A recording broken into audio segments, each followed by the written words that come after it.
Est-ce qu'on en parle? Ça y est, pour mon plus grand malheur, j'ai terminé la saga Windy City. Et si tu ne l'as pas encore lu, mais je t'envie tellement. Dans le dernier tome, on va suivre Rio, un joueur de hockey qui joue dans la même équipe que Xanders. Xanders, on le retrouve dans le tome 1.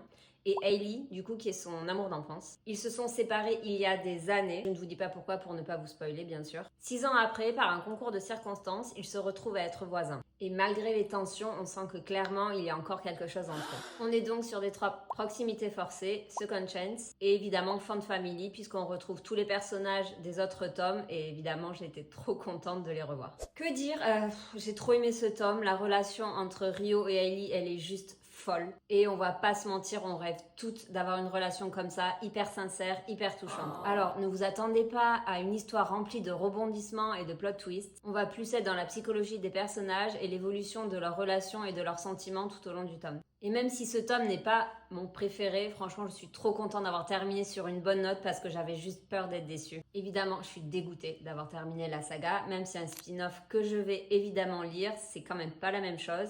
Et ça peut paraître complètement débile, mais j'étais dévastée quand j'ai terminé. Je faisais durer ma lecture parce que j'avais juste pas envie de leur dire au revoir. Cette saga restera clairement dans mon cœur et dites-moi en commentaire si vous l'avez lu et ce que vous en pensez.